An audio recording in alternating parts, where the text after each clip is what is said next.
Aujourd'hui, on va commencer la deuxième partie du module de la biologie animale. C'est la partie des vertébrés. On va commencer par le premier chapitre, caractères généraux des vertébrés. Là, nous avons un schéma concernant une coupe sagittale d'un vertébré. Les vertébrés sont des métazoaires à symétrie bilatérale. Métazoaires, ça veut dire ce sont des êtres vivants, des animaux eucaryotes présentant un noyau. Pluricellulaire, ça veut dire constitué de plusieurs cellules. Hétérotrophes, c'est-à-dire incapables de synthétiser leur propre matière organique. Et ils sont généralement mobiles. Les différents caractères généraux, le premier caractère, c'est les téguments, c'est-à-dire la peau,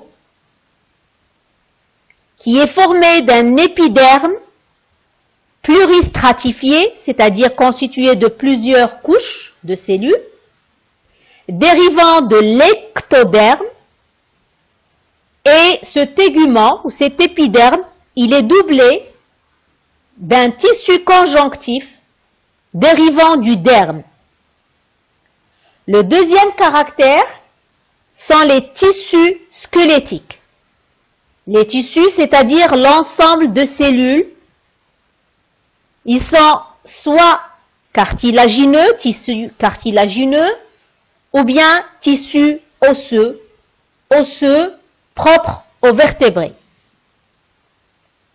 Le troisième caractère, c'est le tube nerveux dorsal qui se dilate en avant. Tout ça, c'est le tube nerveux dorsal. Il se dilate en avant par un encéphale. Cet encéphale est constitué de 5 vésicules céphaliques. La première, c'est le télencéphale, diencéphale, mésencéphale, métencéphale et myélencéphale. De cet encéphale partent des nerfs crâniens. Ils sont de 10 à 12 paires de nerfs crâniens et dont certains sont en relation avec les organes sensoriels pairs. Ces organes sensoriels pairs sont soit organes olfactifs, organes visuels, organes stato-acoustiques. Une relation avec l'oreille interne.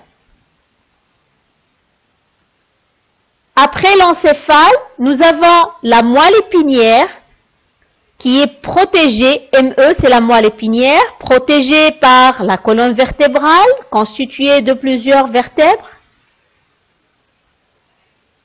De cette moelle épinière partent des nerfs spinaux qui sont formés, sauf chez les agnates. Les agnates, on va les voir par la suite. C'est le sous-embranchement des vertébrés. Agnate, ça veut dire qu'ils ne possèdent pas de vraie bouche. Donc, les racines de ces nerfs spinaux, constituées de 2 racines, une racine ventrale et une racine dorsale. La racine ventrale, elle est motrice, dorsale, elle est sensitive. Après, on va passer au 4e caractère général, c'est la corde dorsale, CE. CO, ça veut dire corde dorsale. Elle est persistante ou vestigiale chez l'adulte et elle est entourée par la colonne vertébrale. Le 5e caractère, c'est le pharynx. PH, ça veut dire pharynx, qui est percé de plusieurs fentes branchiales, s'ouvrant directement à l'extérieur, ou bien elles sont séparées par des arcs viscéraux, arcs aortiques. Ces arcs viscéraux constituent sous le neurocrâne, ici c'est le neurocrâne, la partie du squelette céphalique appelé neurocrâne. Le pharynx, il constitue sous le neurocrâne un splanchnocrine péripharyngien. Le sixième caractère général, c'est l'appareil circulatoire, qui est l'appareil circulatoire sanguin est un système clos, c'est-à-dire fermé, indépendant de la lymphe interstitielle. Le sang est constitué de globules rouges porteurs d'hémoglobine et des globules blancs qui sont des cellules conjonctives migratrices. L'aorte ventrale est toujours différenciée en un cœur contractile composé de 4 cavités. La première, c'est le sinus veineux, suivi du ventricule, après c'est l'oreillette et à la fin c'est le bulbe artériel.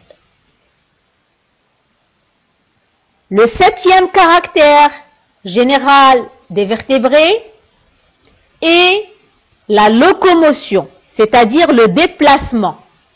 Il est assuré par des membres impairs tels que les nageoires par exemple chez les poissons. Ces nageoires impaires, par exemple la nageoire dorsale, la nageoire caudale.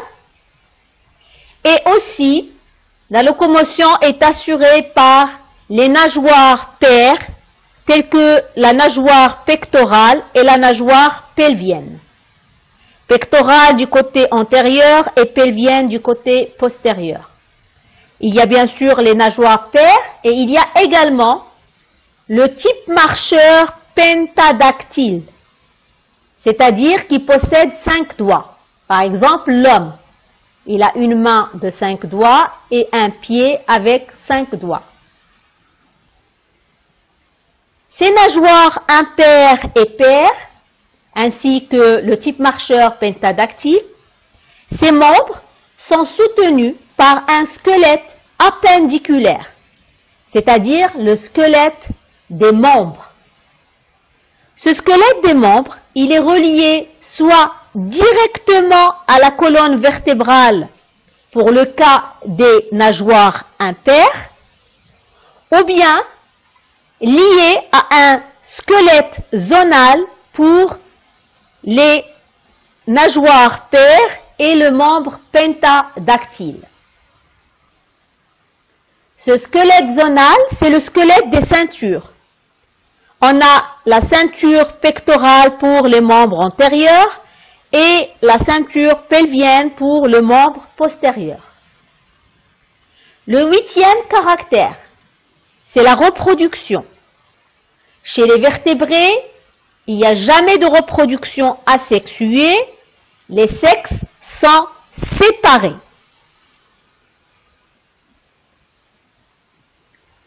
Et le neuvième caractère, c'est la morphologie générale. Elle possède, ou bien le vertébré possède une tête, un tronc et une queue.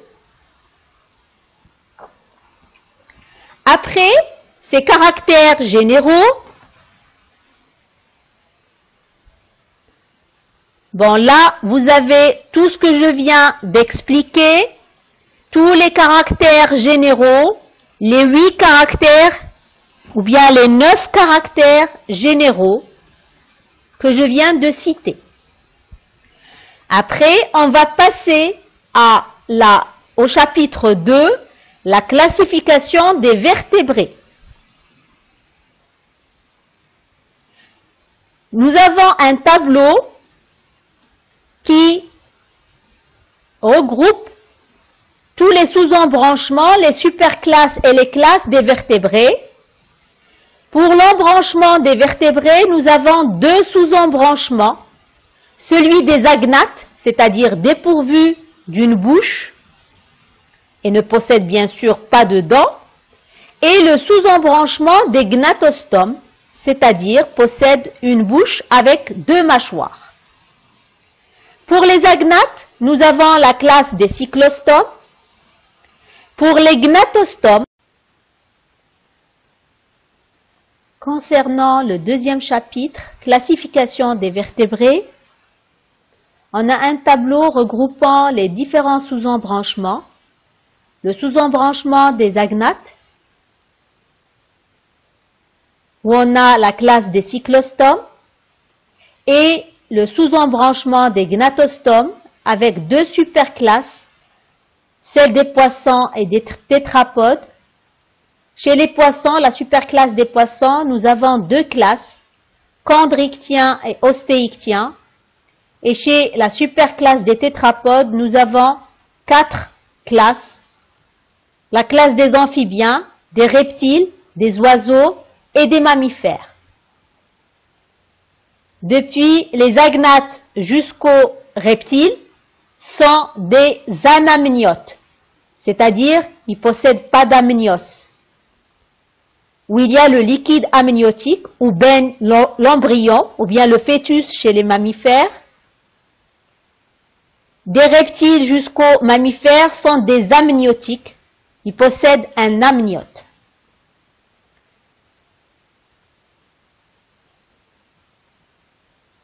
Pour l'embranchement des vertébrés, nous avons deux sous-embranchements, les agnates et les gnatostomes. On va commencer par le sous-embranchement des agnates. Les agnates sont des vertébrés dépourvus de mâchoire et de membres pairs. La corde dorsale entourée par un squelette fibrocartilagineux. Ils sont tous aquatiques. Nous avons deux classes. La première, la classe des ostracodermes, sont des fossiles de l'ère primaire, surtout siluriens et dévoniens, petite taille, moins de 10 cm de long, corps recouvert d'une carapace osseuse dans sa partie antérieure, benthique et microphage, exemple l'Aceraspis du dévonien inférieur. Nous avons une planche qui montre les différents schémas des agnates, la classe des ostracodermes, l'Aceraspis, qui est un fossile moins de 10 cm de long, benthique, microphage, du silurien et dévonien. Après, on va voir la classe des cyclostomes.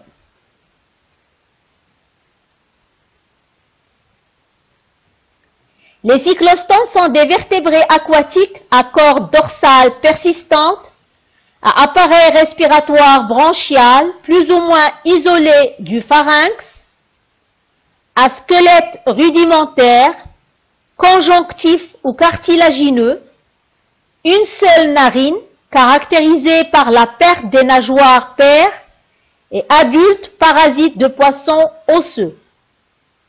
On a deux exemples. La lamproie, qui possède une bouche circulaire, cette paire d'orifices bronchiaux, et développement par une larve amocète microphage. L'exemple des myxines, endoparasites, ayant perdu leur cuirasse écailleuse au cours de l'évolution. Là, nous avons la lamproie avec les fentes branchiales. C'est un vertébré aquatique dont l'adulte est parasite de poissons osseux. Et la myxine, qui est un endoparasite. Regardez la tête, elle ressemble à une ventouse. Donc, c'est un endoparasite.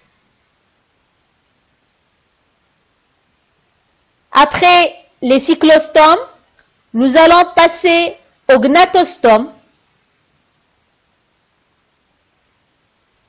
qui ont présence de mâchoire et de membres pairs. Ils ont deux superclasses et sept classes. La superclasse des poissons, vertébrés aquatiques, respiration à l'aide de branchies, pourvus de deux paires de membres à nombreux rayons, tels que les nageoires, à épiderme non corné à cœur exclusivement veineux, à température variable, c'est-à-dire poids kilotherme. La première classe des acanthodiens, qui sont des fossiles disparus au Permien, petite taille, 10 à 20 cm, nageoire caudale dissymétrique, exemple, le Climatius du Dévonien. Là, nous avons le Climatius du Dévonien qui possède une nageoire caudale dissymétrique. Les deux lobes sont inégaux. C'est un fossile disparu au Permien qui fait 10 à 20 cm de long. Après, on va passer aux chondrichtiens et ostéichtiens. Mais avant cela, nous allons retourner vers ce tableau où on a les différentes superclasses et les différentes classes de tous les vertébrés. Pour la superclasse des poissons, nous avons la classe des poissons, sont des vertébrés aquatiques, corps couvert d'écailles, pas de membres, des nageoires, respiration bronchiale, l'île latérale, température variable. Pour la superclasse des tétrapodes, nous avons 4 classes. Des amphibiens, des reptiles, les oiseaux et les mammifères. Chez les amphibiens, sont des vertébrés tétrapodes, amphibies, à peau nue et humide. Respiration cutanée et pulmonaire à l'état adulte, bronchiale à l'état larvaire, température variable, développement à métamorphose.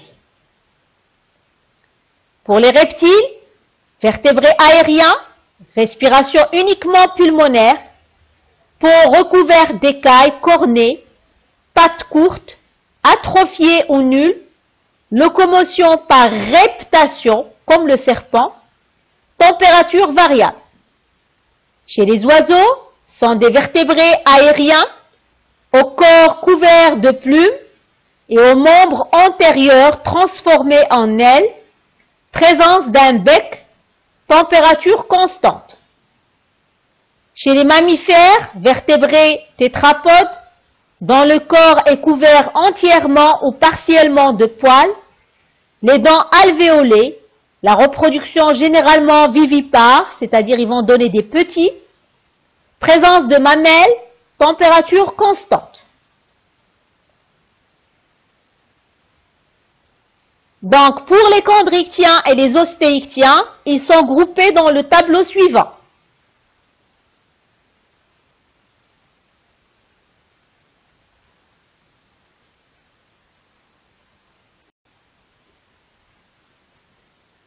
Pour la superclasse des poissons, nous avons les chondrichtiens et les ostéichtiens. Chondrichtien, ça veut dire poisson cartilagineux, et ostéichtien, ça veut dire poisson osseux. Chez les chondrichtiens, nous avons pour la sous-classe des élasmobranches les caractères distinctifs. Ils possèdent un squelette cartilagineux, écailles placoïdes, queue à lobes inégaux, les œufs peu nombreux. On a chez cette sous-classe 3 ordres. Le premier est celui des sélaciens, tels que le requin, la raie, possède des fentes bronchiales bien visibles. Le second, celui des holocéphales, tels que la chimère, possède des fentes bronchiales recouvertes par un repli de la peau. Le troisième, celui des ganoïdes, tels que les sturgeons, ils ont des écailles losangiques, osseuses et recouvertes d'émail, queue à lobes inégaux.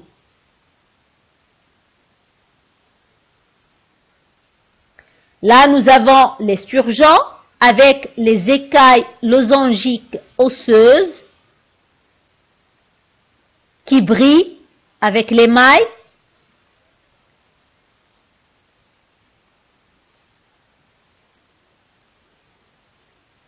Pour les chondrichtiens, nous avons le requin, nous avons la chimère et nous avons la raie. Tout ça, ce sont des chondrichtiens. Après, on va passer aux ostéichtiens, les poissons osseux. Nous avons les téléostomes, dont l'ordre est téléostéen, tels que la sardine, la truite, le saumon, le gardon, l'hippocampe et la perche. Les caractères distinctifs des téléostomes possèdent un squelette cartilagineux ou osseux, pas de fente bronchiale, les branchies sont enfermées dans une chambre bronchiale recouverte par un opercule.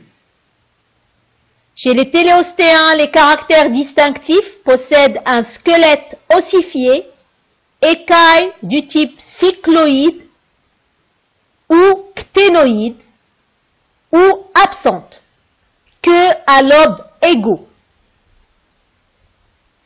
Les téléostomes sont aussi des actinoptérygiens.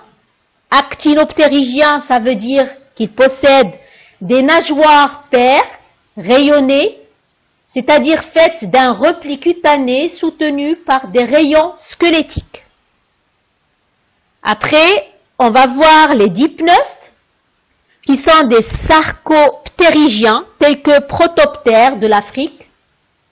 Sarcoptérygien, ça veut dire nageoire paire, faite d'un lobe musculaire basal écailleux, frangé d'un repli cutané soutenu par des rayons. Et à la fin, nous avons les crossoptérygiens qui possèdent un squelette entièrement ossifié, tel que l'ostéolépice.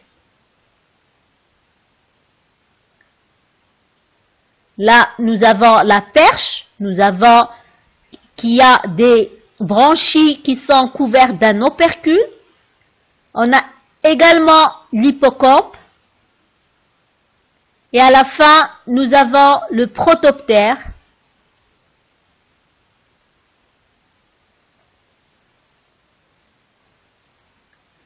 Donc, à la fin, on sait que les crossoptérygiens vont évoluer et vont donner les premiers tétrapodes caractérisés par leur double vie avec métamorphose, c'est-à-dire les amphibiens.